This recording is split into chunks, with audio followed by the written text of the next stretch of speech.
Oh, I'm over here. Hey, how's it going? I am Peter Nyboer. I'm from Sensel, and I am taking over the 343 TV stream today. Thank you so much to 343 Labs for inviting me to do this. And today's presentation is going to be about MIDI polyphonic expression. Ableton Live 11 just introduced this new feature. And what it does is it allows for some really radical new ways to approach sound design and approach how you play your electronic instruments and your computer music.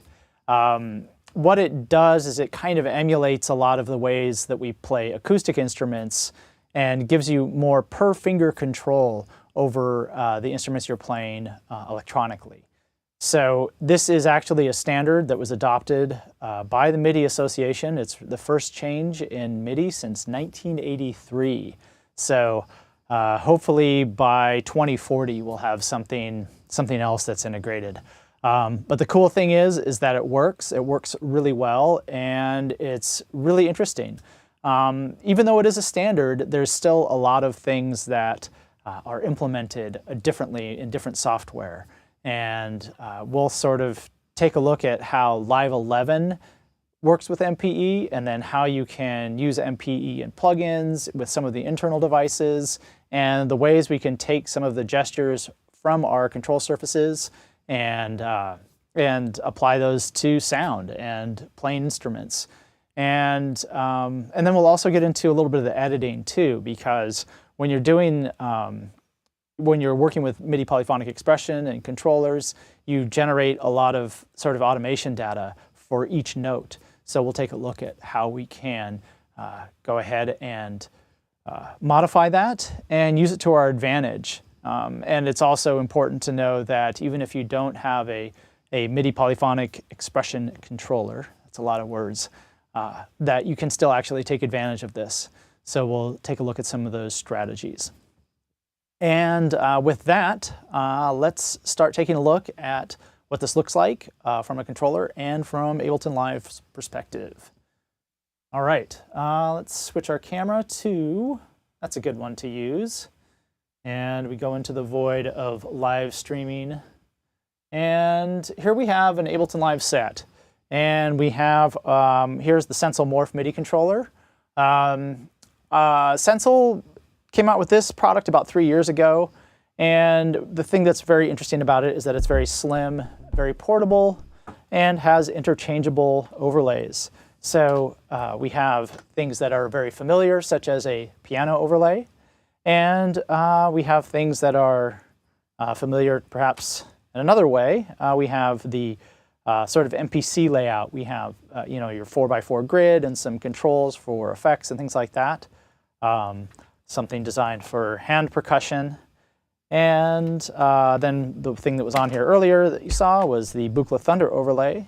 And this was developed in the late 80s by synthesis pioneer Don Buchla. And he designed this as a way to give people expressive control over electronic instruments. And of course, it was sort of ahead of its time because MIDI polyphonic expression didn't really exist then, and had to be implemented in some different ways. So this layout gives you sort of like a way of interacting with sound in ways that make sense for your hands and are not really tied to the mechanism of the sound in the same way that, for example, a piano is, where each key is used to trigger the sounds from strings, whether 2 or 3 strings or what have you. And there's a whole mechanical way of that when you press down on a key, it mechanically actuates those strings. So obviously we don't have those issues with electronic instruments. So there's some other ways of working with them. And then there's, of course, because this is just a high resolution array of pressure sensors, we can use it for whatever we want. We have the video editing overlay for Adobe Premiere. And we even have a typewriter. If you take a close look at this, you'll notice this has a French layout. So we actually have the Azerty layout, the QWERTY layout, and the Dvorak layout. And then you can also design your own overlays. So this is kind of a simple grid. This is the Innovators overlay. and you just lay out your own control surfaces, and these can be MIDI, they can be MPE, they can be macros for, just controlling software and giving yourself some handy shortcuts. So that's kind of an overview of what's on the table here. And I guess what's important is, what does it do for us musically? So let's take a look at that. Let's go ahead with something familiar, so maybe we know what's going on here. I've got some sound coming out. This is Ableton Live with MPE. So the first thing you want to be able to know how MPE works. So normally with MIDI controllers, you press a button and it sends a note, and then maybe how hard you hit it. So with something like let me get a sort of cheapy MIDI keyboard here, like this. Wow, that's dusty. It's the MIDI keyboard thing. You hit it, and how hard you hit it gives you a note, and then sort of loudness or filter or whatever. With MPE, you actually get several dimensions. So when I press on a note, and I'm going to change my instrument here to something that's a little bit more recognizable. When you press on a note, you actually get your velocity. You get after pressure. And then you get a slide up and down. And you also get pitch bend. So this is more, this is quite influenced obviously by violin. So you can introduce vibrato by just wiggling your finger. And you can also do sort of tremolo effects depending on how you have this stuff set up. And what's cool is that it is per finger. So when I play a chord, each note in that chord has its own unique characteristics.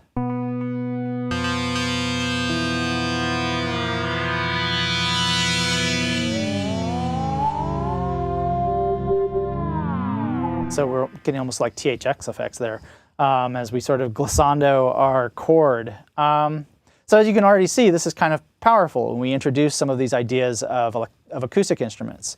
One of the things I like to talk about is just like a hand drum. When you play on the rim of it, you get sort of a different sound than when you play in the center of it. So you have this idea of position affecting timbre, and you can introduce that in MPE.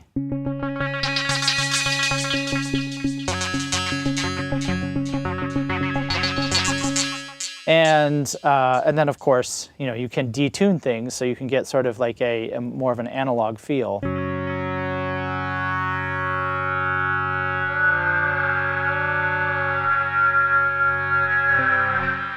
And that's kind of like maybe something you would get from a lap steel or a guitar or a violin, where you have that sort of micro pitch control within each finger.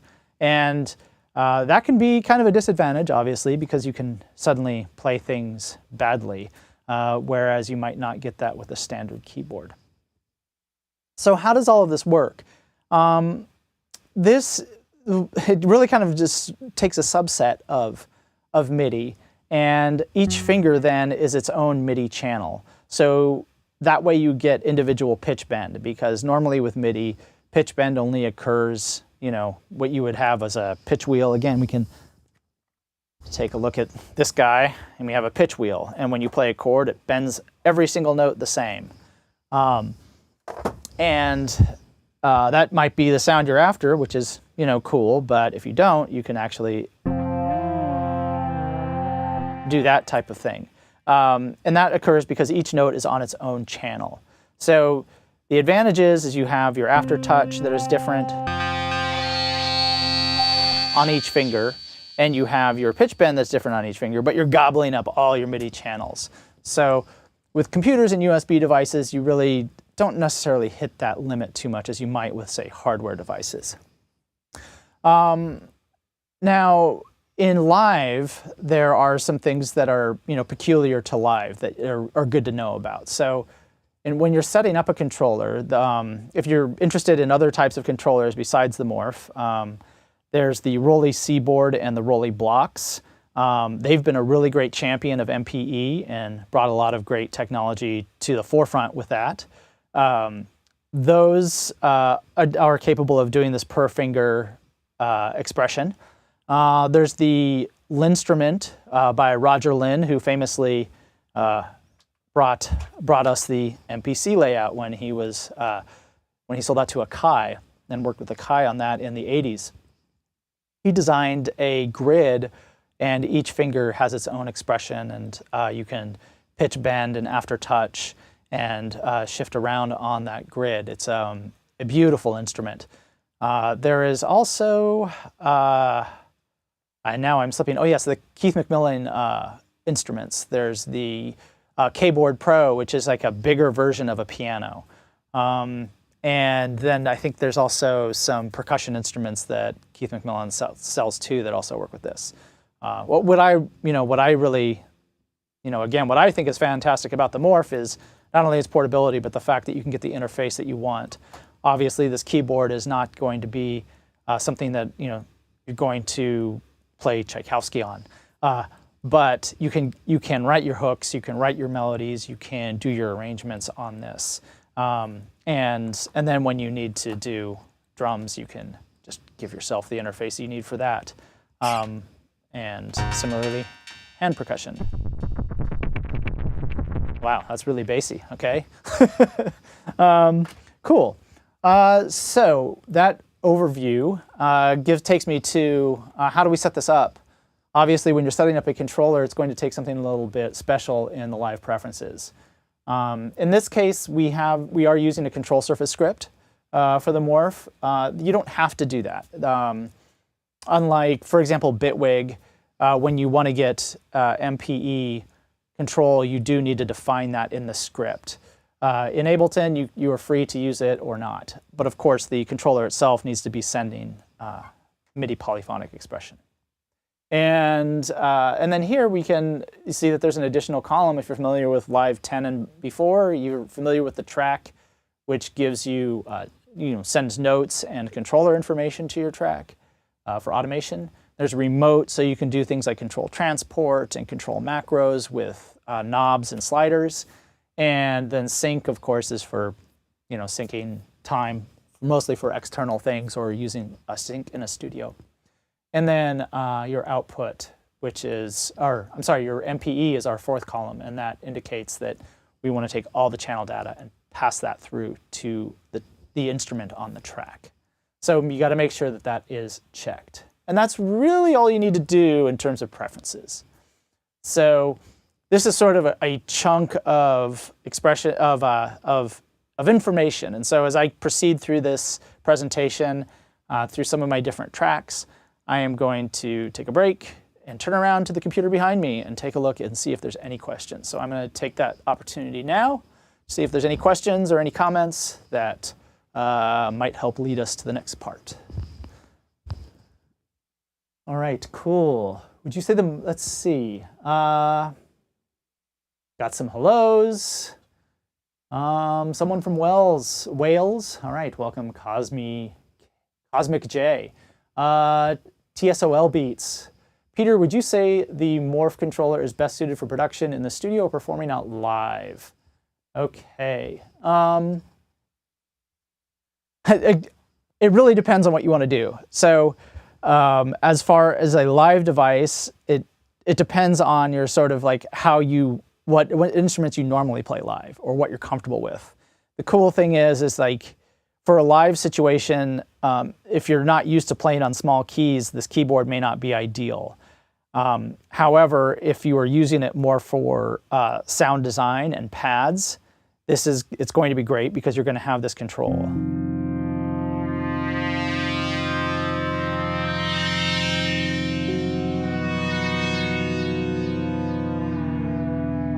So if you're doing that sort of, ambient is perhaps an overused word, but if you're sort of building up tension, you can do that in a beautiful way with sound design and doing it just from your fingertips rather than with knobs and sliders. And the other nice thing, like live, so if you're working with, percussion or something like that, this is great because, in a live situation, it's nice to have things that are very obvious and sort of understandable, because a lot of things are happening and you're trying to keep your show going. So let's see, I'm going to go ahead and find a different track here. Okay, maybe not. And I seem to be getting some MIDI, but no sound, and that is because I need to set up a drum track on here.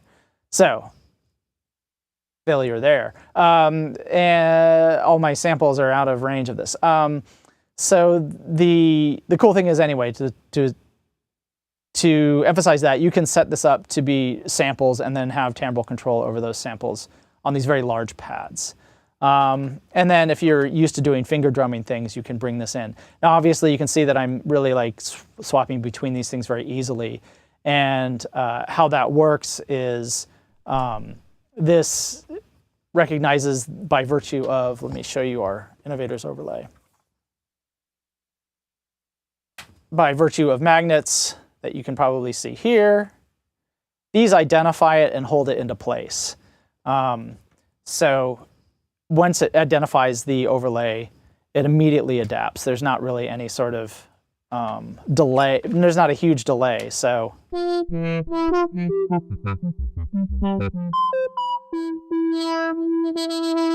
I can switch to that and then bring this over here.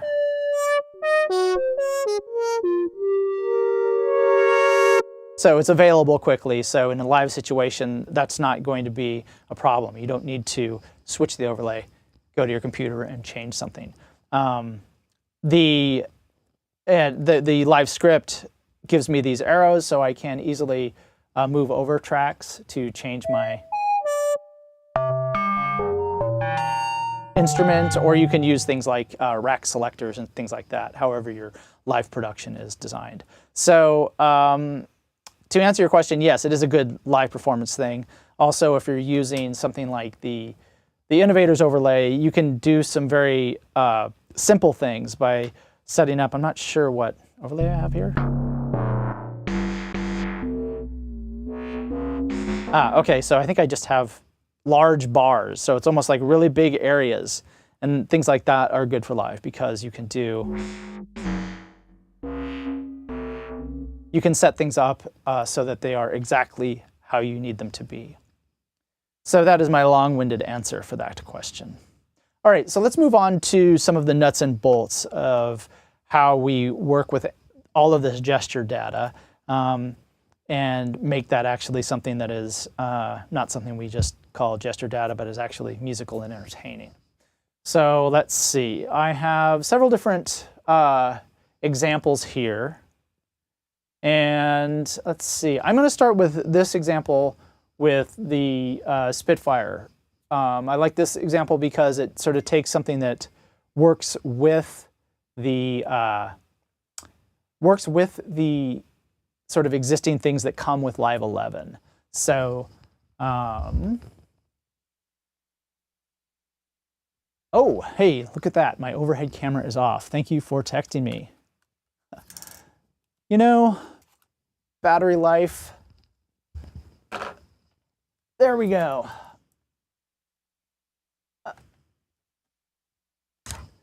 These things never happen on live TV, so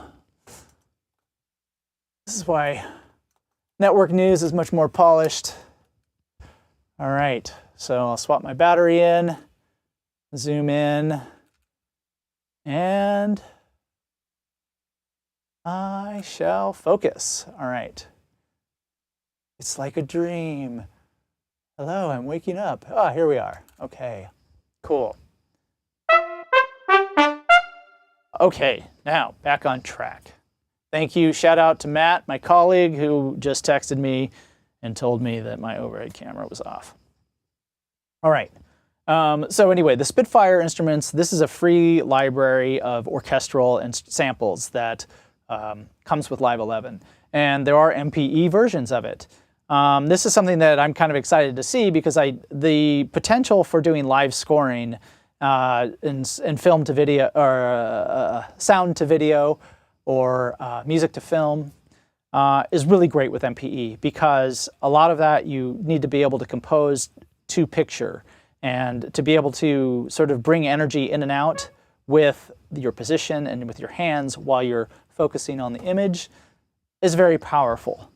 So these orchestral samples, they had some really nice MPE implementation, but I always like something a little, part of it is because I demonstrate this stuff, so I need to make it obvious.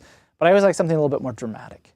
And I also, kind of wanted to create some different layers. So let's take a look at this channel here. And I've actually set up an instrument rack, and this is just 2 layers of the presets that Spitfire provided. There's a sort of a staccato trumpet, and then with that, I set up a reverb. So this is actually not true MPE because it's not per key, but I can still take advantage of the position. And this uses this device called the expression control. And you'll find that in the MIDI effects expression control. So you can select one of the gestures. They call this slide. They call this note bend, and that's different from pitch bend. And this is slide. And then there's aftertouch or pressure. So you'll see all of these different things that you can select a parameter and then apply it to and map it to some parameter as you would at, say, a MIDI control. So this uses the position for reverb. So I can create this. And it's almost, it's a very cheap implementation of sort of distance. So the trumpet is close. And then I sort of push it back into space with the reverb. And you can see that I have this mapped to dry wet of a reverb in this staccato brass quartet sound. So here is the, where is my reverb? It is somewhere in here. Losing myself in my rack. But you're all smart. I'm sure you understand what I'm talking about. I'm going to go with that. But here you just select from this thing. You won't see slide when you first drop in an expression control. And then you click on your mapping like this, and then you select a parameter to whatever you want to control. And I'm not going to map that. I'm going to turn it off. So that is the trumpet, but then I also wanted to be able to play this sort of with the staccato. But I also wanted to have a sustain, and I didn't want to create that sustain just by making a short loop point from that staccato thing. I think I'd just throw in another layer. So I took one of the sustained notes from the trumpet,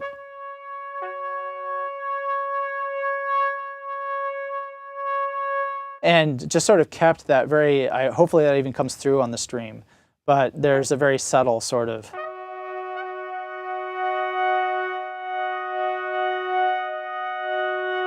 volume control that happens there.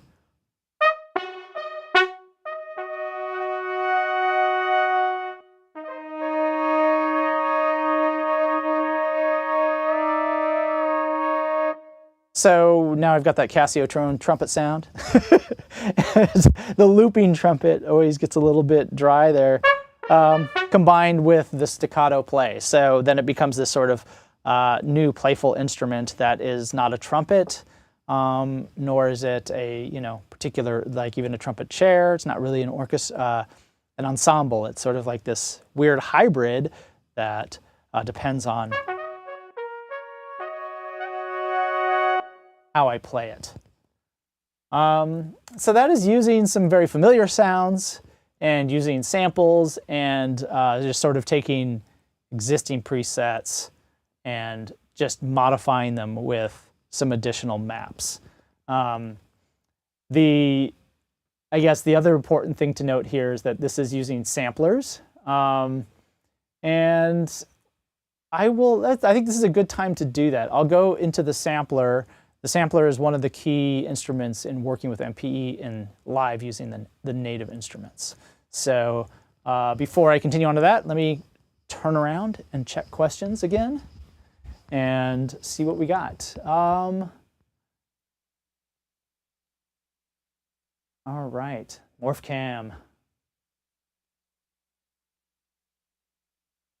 Ideas come from the fluid changes that other controllers don't lead me to. Cool, I like that. I like that concept, and that is really that is key, because it's like the interface you're given is really affects like how you are able to interact with music affects the music you make, and obviously that for a long time that was tied to the mechanism of the sound. So the interface of the saxophone, gives you a particular sound because it's this brass horn. Whereas the interface of a guitar or violin gives you another very different sound. With electronics, we decouple that, and now we're just left with the interaction, and we can sort of use that how we want. So yes, on to the sampler. So let's just start with a sampler instrument. I'm going to go ahead and grab sampler, and we'll take a look at this from the start. And let's see, where is my selected track here? Sampler, number 11.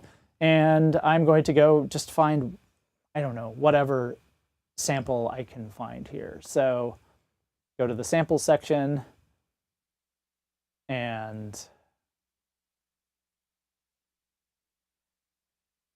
that's a bit odd. I want to find something that's wow, I'm hitting some gold here. I'm gonna go ahead and turn the preview off here. Something perhaps less distracting. I'm really just gonna kind of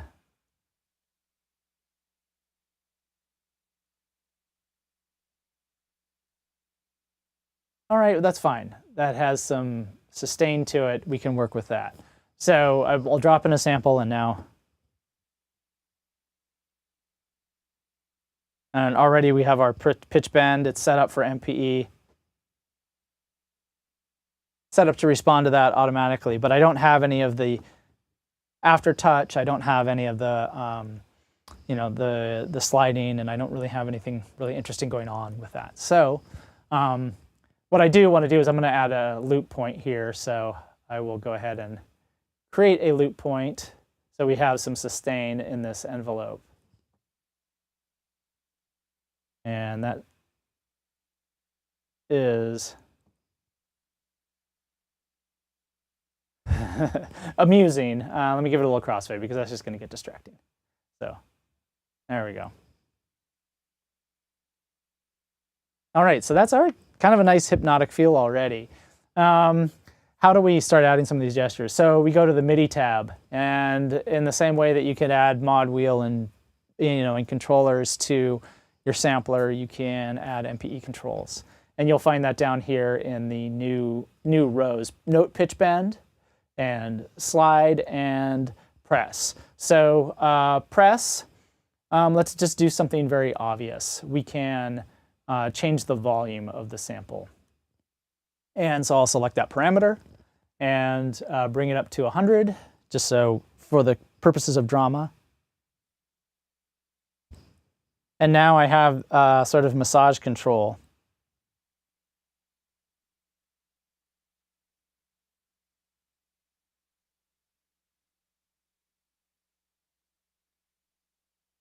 And that's a very soft sound. Let's go ahead and brighten it up a little bit. I'm going to go ahead and add an oscillator. And add a sawtooth. There we go. So now we got a little grid in there.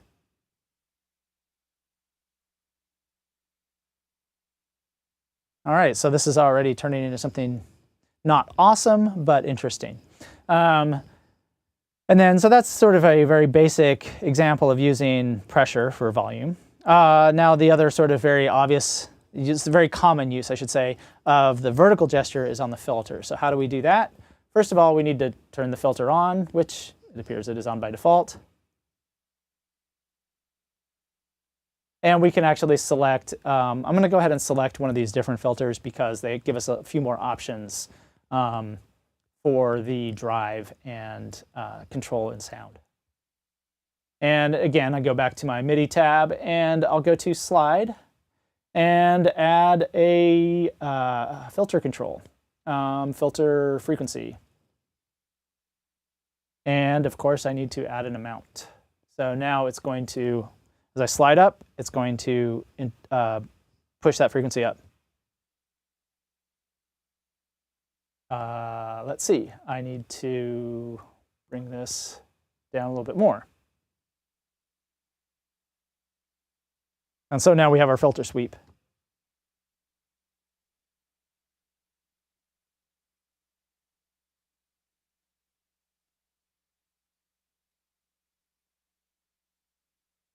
All right, so we've taken a very basic, no pun intended, sample and just kind of quickly developed something that veers wildly away from its original intent, which was sort of an electric bass emulation.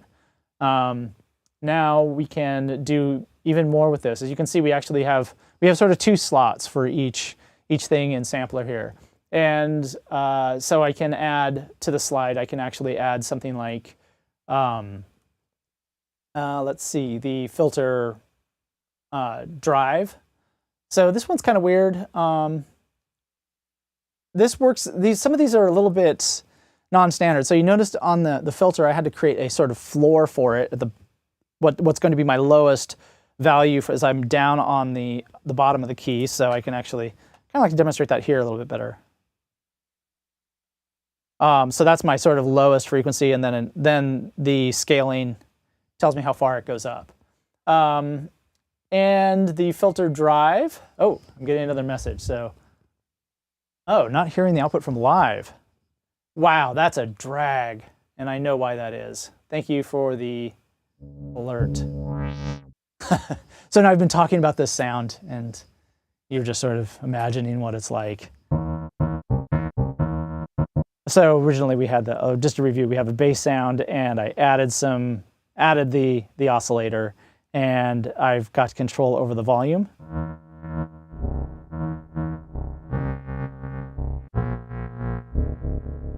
And control over the filter. And now I'm going to move on to adding some drive. So the filter drive, as I was saying, the filter frequency, we set that floor by actually having to go here and set the floor here. The drive, we actually kind of set a maximum drive. So I'm going to just crank that up. And so that becomes the maximum value for that 100% that we set here. And it's really kind of, this is one of those quirks of MPE. Like, I'm not sure why it's implemented like that. Like, it would be nice if it was consistent where you set a floor and then push it up 100%, but in drive you set the 100% value. So that is actually very valuable to know, because I spent a lot of time banging my head and thinking it wasn't working. And similarly, I can do something on the pressure where I can add, this is also a nice one, the filter resonance. So you can really kind of implement some unusual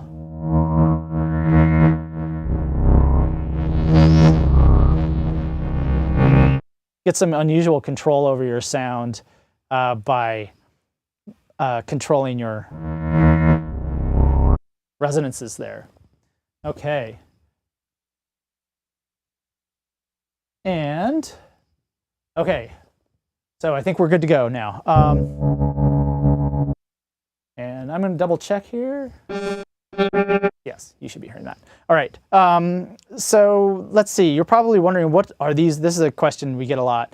What are these big hexagons for down here? Well, they're MIDI controllers, so they can be whatever. By default, we use them as sort of a combination knob. So we have X, Y, and pressure Z. And so what I can do is I can go ahead and create this, put this in a group. So just Command G, and that puts this in a group and gives me some macros to work with.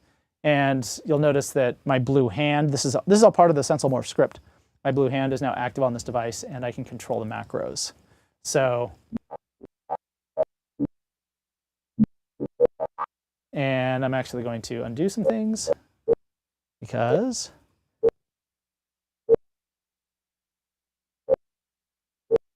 I actually changed some things in ways that can be tricky. So there, let's see, pitch and oscillator, and decay, release. I need a sustain here. All right, now we're back.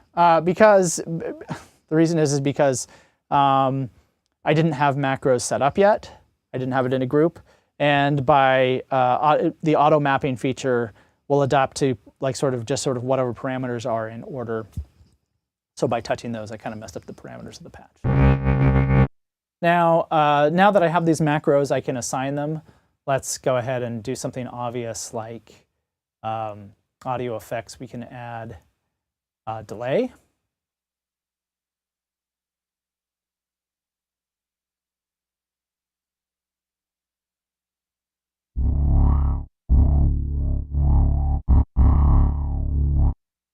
Let's see. I'm going to do. Okay, so now I can map the dry wet to macro 1. And select my device. And now I can mix and delay.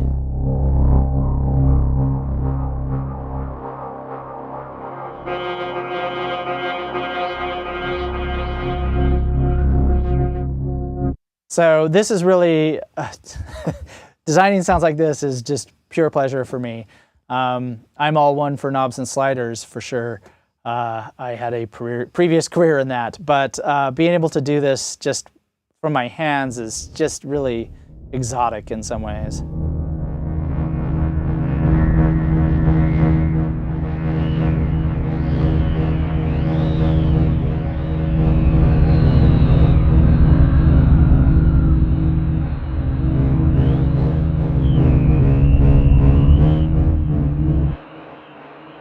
So I will spare you my own indulgence and not do that for the next half an hour. That's a very pleasant sound. All right, so that's how you work with Sampler. That's how you integrate MPE controls, how you add parameters to it, and a lot of it is just sort of rethinking how you approach the samplers and how you design a preset or sounds in that, understanding what's available to you. I'll show you some other MPE instruments that really have a lot more capability as far as like what you can map. The sampler in Ableton Live is very limited. You can only map 2 parameters to any given gesture, and then there's only a limited selection. And it might seem a little bit overwhelming, and what do you mean limited? There's all those great things in the menu, but it's actually when you start to approach things like Serum or Vital or any of the audio damage stuff like Continua or Quanta, you really start to understand like, oh wow, there's a lot of things you can map quite readily to all these different things and make things really kind of blown out and very different. So the cool thing is that it's limited, and so you get to a point and you're going to have to be satisfied. And as we all know, limitations can often help make your art appear. So that is it's both a plus and a minus that we have that limitations in Sampler. The other thing to note is that there's really only 2 instruments that work with MPE in Live. There is the Sampler and there is Wavetable. Wavetable has a much more sophisticated MIDI polyphonic expression implementation than Sampler. Whereas Sampler, you just have those 2 rows. The matrix in Wavetable gives us an opportunity to do a lot more design. And this is something that you'll see in things like Serum, and you'll see the matrix in Audio Damage Quanta, and Vital has a really nice matrix, so you can start applying more things. So what does that mean? So in this case, I have a few things mapped. I'm going to go ahead and just clear out this. This is kind of an interesting design. But let's see what happens when we start from scratch with Wavetable. And I'm just going to kill everything in this thing and find Wavetable. Go to Instruments, Wavetable, and out of the box, when this is the default preset, we do have some mapping, more than just pitch. We have a little bit of aftertouch there. We have our pitch.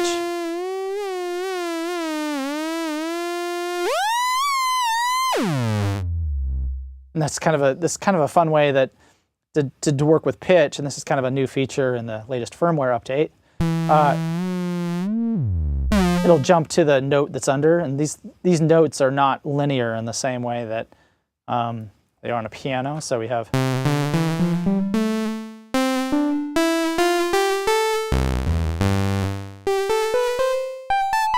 You can see it. Everything works towards the center, so you get some really wild pitch bend effects.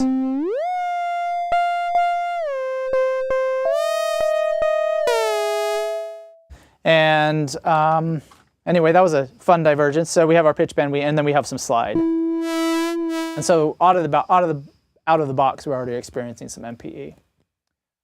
So this actually has its own dedicated MPE tab, and here you just kind of mouse around and add your own, how you want things to affect things. So you can actually have note pitch bend instead of affecting pitch. I'll just turn that off. So we lose that. And I can assign that gesture to the amplitude, in theory. Oh well, that was exciting. How about I try something else?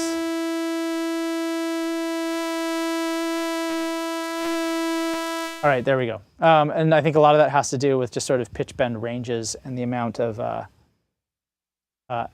amount of data that's being sent. So we can take a look at our pitch bend. Now that I've applied the pitch bend to the oscillator 1 warp, we can take a look at our warp parameter down here. It's very tiny. And we can see just graphically, it's nice that that animation is there. We can confirm that things are matching our expectation. So we can move through our wavetable. We can do our position. Oscillator 1 position is slide by default. So again, we can watch our animation. And when I change it to a different wavetable, that changes. Now, what if I want to do the filter? We don't see all of these extra parameters in the matrix. What we need to do is and then here, this is just one of those quirks. Either know it or you don't, or you just figure it out. Once I start moving the frequency, it appears in the matrix, and then I can assign that to slide, for example. So in this case, it's going to pull down the slide, or pull down the filter as I move up.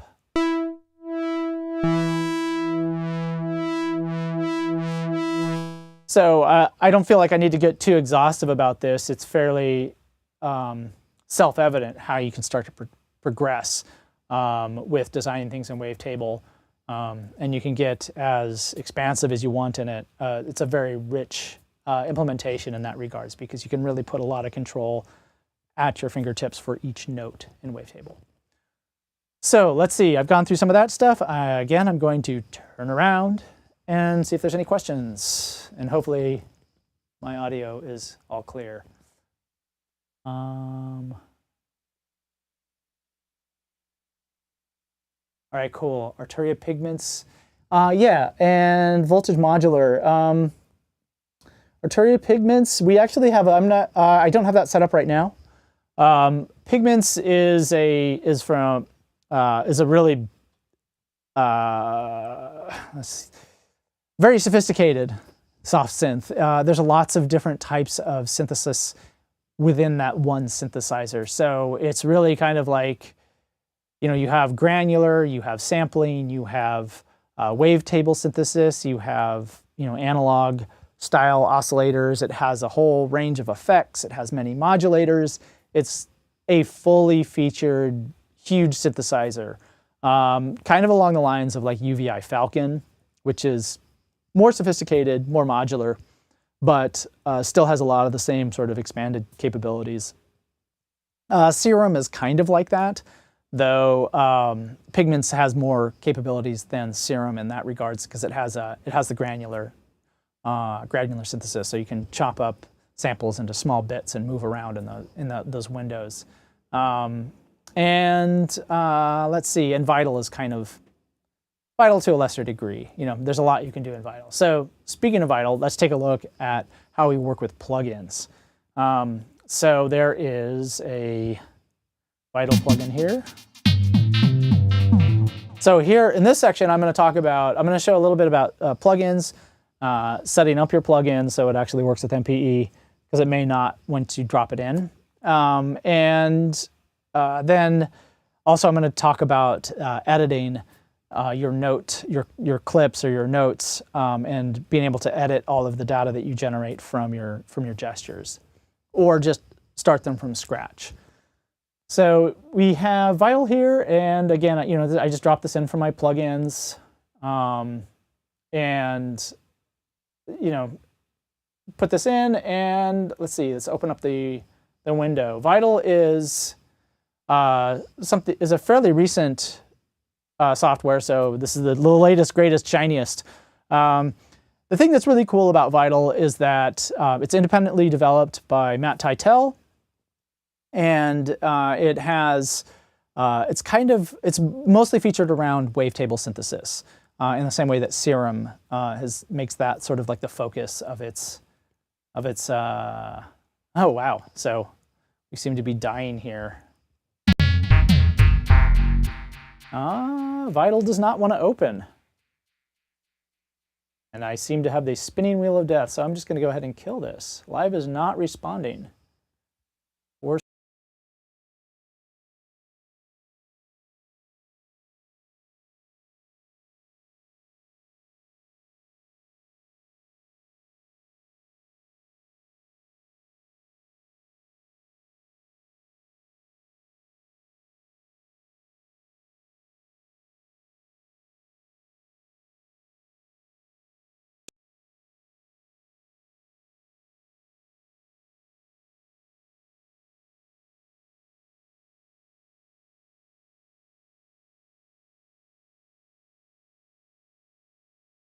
You can download a free version, a guilt-free free version. But of course, you know, if you want this thing to last, it's best to pay for it. There's several different levels of affordable payments for Vital. So it's, you know, you can get lots of presets, lots of wavetables for a higher price. There's a subscription where you get constantly new content over the course of your subscription. So there's different ways of doing it. And is Live ever going to open? I'm gonna get the spinning wheel of death as it tries to restore my live set slowly. All right, so hey, let me tell you some jokes. No, I'm not gonna tell you jokes. So yeah, Vital has kind of it's really primed to be adopted by a lot of people because it has a very contemporary sound. It's, you know, with digital wavetables, and it's very affordable and very accessible. And I'm going to keep waiting here. So I apologize for this crash. And I can talk about some other plugins. So there's other plugins that I found that I really like. Madrona Labs. Now I tend to like plugins that have a very, very distinct sound and tend to focus on a particular sort of way of making sound. So Pigments is super cool, but when I open up Pigments, I'm kind of overwhelmed. Like, where do I start? Do I start with, you know, wavetable? Do I start with, you know, sampling? What do I want to do here? It's kind of like, I guess the good thing about Pigments is there's lots of presets. So that's probably the best place to start. But with some other software that I really enjoy is Madrona Labs. Basically everything from Madrona Labs. Again, it's a small independent sole developer for the most part. Randy Jones up in Seattle. There is Alto and Kaivo and Virta. Everything is MPE capable. And they all have a kind of a consistent interface. You patch sort of your modulators down to your oscillators. And oh, it looks like we're back. And sorry, Ableton, I'm not going to report that crash right now because I'm doing something else. Where's my cursor? And let's try this again. And will it crash? Oh, yes. Okay, great. So this is not cool. All right, so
okay, are we going to be back here?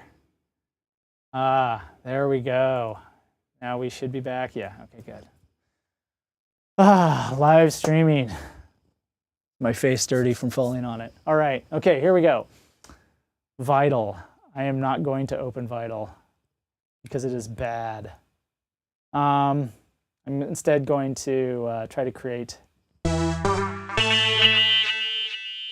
Let's see, so we went through Wavetable, we went through sampling, we went through all of these wonderful things. Boy, I'd really like to get Vital. I'm gonna try one more time. There we go. Okay, good. And my Vital needs to be, all right, cool.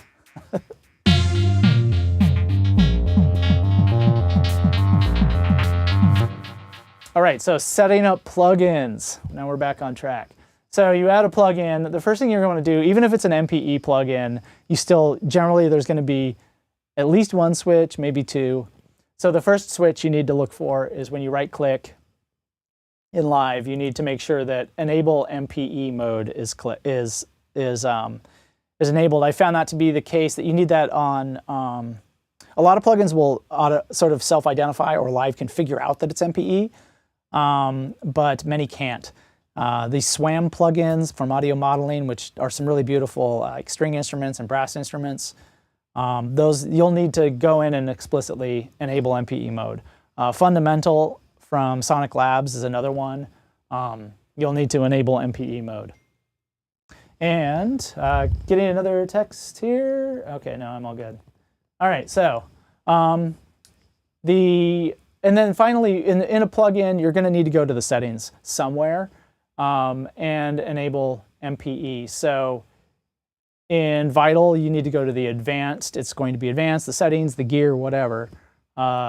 everything has this sort of different way of doing it. And you're going to need to make sure that MPE is enabled here. So now you turn that on. For Vital, it seems to be per preset. I'm not entirely sure. Usually it's a global setting. So that's kind of how you deal with that stuff. And I can show a couple other plugins quickly to show you where those switches are. So in Vital, this particular one is interesting because I took a very different approach to its sound design. So rather than making something that's like this really expressive, thing that I can sort of explore, or try to get different sounds from different places, this is actually a sequence that I'm controlling, and I have different sort of parameters of that sequence that I can manipulate with MPE.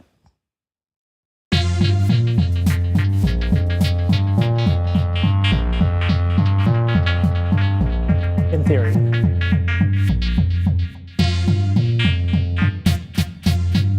And of course, nothing works. Nothing works. This is good because you're here to learn and make sure things work, right? I have all that MPE enabled. Enable MPE mode. Okay.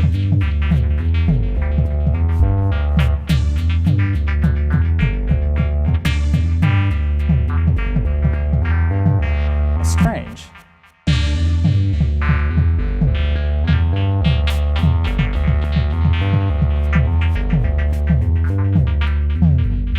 Okay, now we seem to be back on track here. So in Vital, we have our different wavetables, and I'm sort of looking at these as 3 different tracks. So I have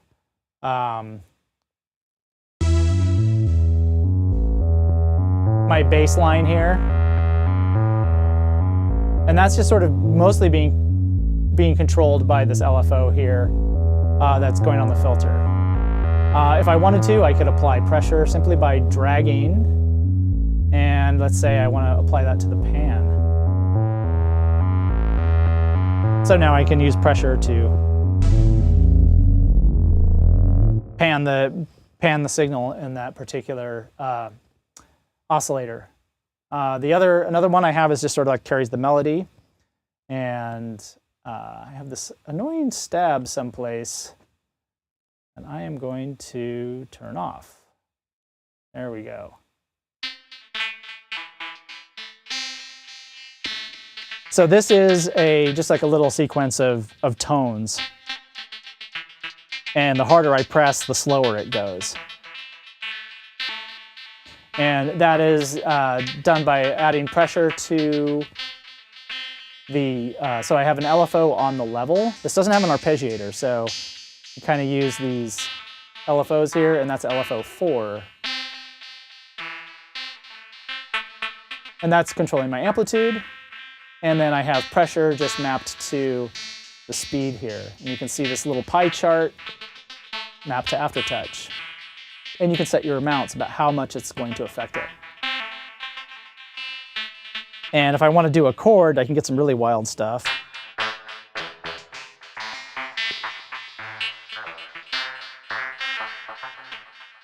And I'm going to go ahead and turn the space down so we can hear that without the delay. Everything's phasing and weird. Okay, so that is that sort of melody line. And now I have this kick drum. And that, again, is controlled by LFO 7 here. Again, you just sort of drag your things over and you preview them. Pretty cool. And that is controlling the amplitude. And then I also have the pitch being controlled by the same one. So this is a pitch and amplitude envelope that gives me that sort of kick drum sound. And now we can introduce all the elements. And so I have this sort of weird sequence.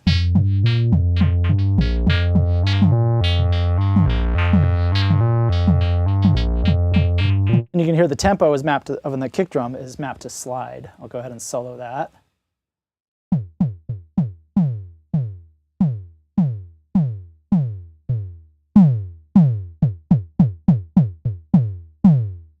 and pressure doesn't do anything on that one. So pressure controls this one.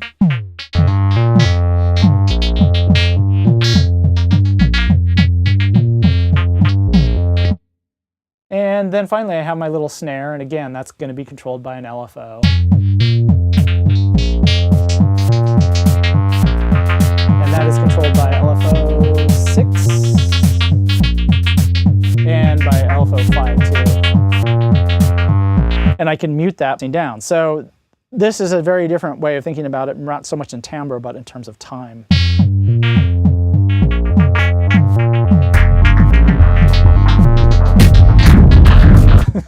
Quickly becomes very messy. So yeah, Vital has a lot of cool things that you can do with it. And let's try something a little bit more traditional here. And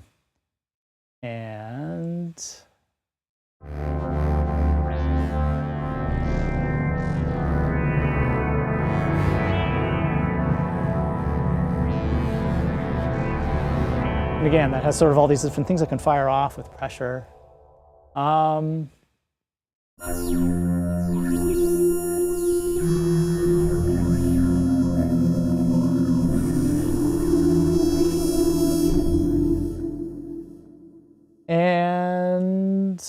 yeah, so that is, again, sort of just an overview of how you approach some of this stuff in a plugin. One other nice thing about Vital is that it shows us the matrix view, as well as, you know, this sort of, we mouse over, we get our little little pie charts that show us our, you know, how our macros are assigned, or different parameters are assigned to LFOs and pressure and things like that. The matrix gives us a really nice overview. So I know that slide is going to oscillator 1 waveframe, and when it animates, we can see the line increasing as I move up and down. And so I can change these relationships.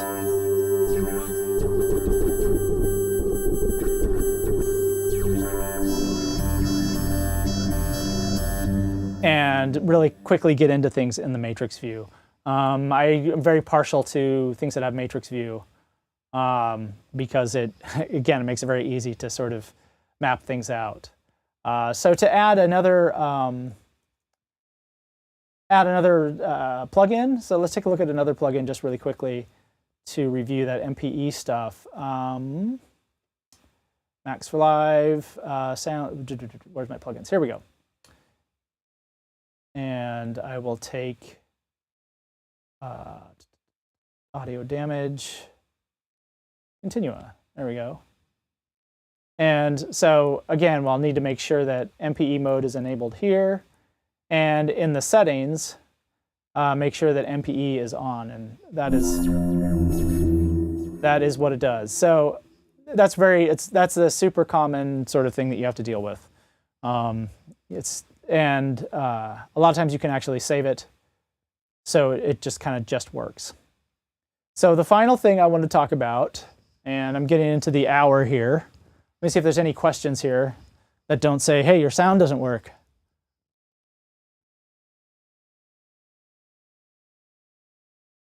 All right. So he said, I've not had the greatest luck with MPE into VST plugins within DAWs. Live time sometimes. Live 10, yeah, so Live 10. You know, Live 10, obviously the MPE setup in that is very convoluted. It's possible to like set up one MPE instrument with using a bunch of different tracks. And there are some helpers out there that can guide you how to do that if you're still using Live 10. And then there was also a mention of PreSonus. So if you go to our YouTube channel for Sensel, it's at Sensel Inc. is our YouTube channel, and just search for PreSonus. There's a video there that shows how to set it up. The main thing about PreSonus is that it only works with VST2 plugins. So you have to restrict it to the VST2 plugins when you add those to your track. And then I found it works fairly reliably. I haven't tested out a ton, but I have gotten it working. And I actually consulted with PreSonus to be like, hey, how exactly does this work? So I distilled what they showed me and what they told me, and I wrapped it up in a nice video, so you can watch that to get that rolling if you're working in that DAW. Bitwig is super easy. if you're working in that. Bitwig has sort of been designed with MPE from the start almost. They were really instrumental in setting up that standard. There's a lot of nice implementation in that. And let's see, I know Reaper has some MPE capabilities. I'm not really familiar with that DAW. And Pro Tools definitely does not have MPE. Cubase has really sophisticated MPE capabilities. They call it like note expression, so it's actually kind of like MPE Plus in a lot of ways. Take a look at that. We, again, on our YouTube channel, we have a video about how to set it up in Cubase. And Logic also is a pretty simple MPE setup. And it listens to MPE for its own instruments as well as for plugins. And there's a few little weird switches you have to set up, but once you do that, it works quite nicely. So yeah, per note editing. Let's go ahead and click on a note here, and I'm going to go ahead and, oh, I have to open Vital again. Hopefully this doesn't kill me. Yay. I want to go ahead and switch to that Techno Jam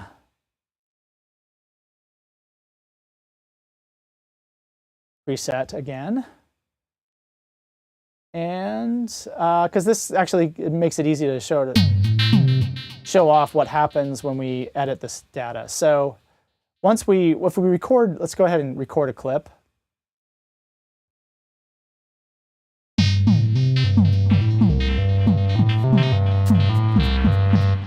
And you can see once I recorded that, there's a bunch of automation data that comes in just on that one single note. And actually, I'm going to do 2 notes. Let me go ahead and do 2 notes, that way we can see the per note.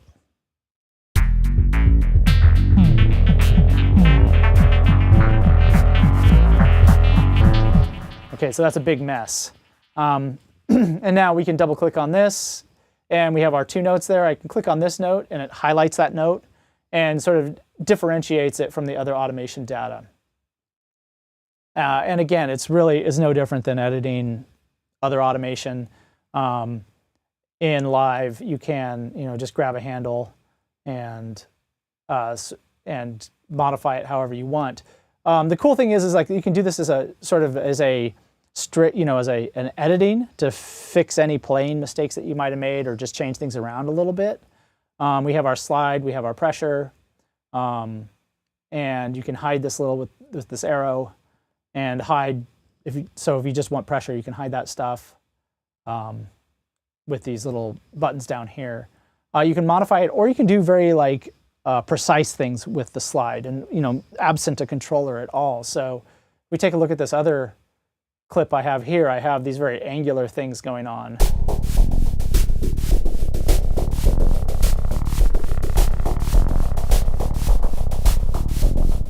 And we can take a look at that note and then add some, oops, wrong one. There we go. So I have very angular envelopes that introduce a switch.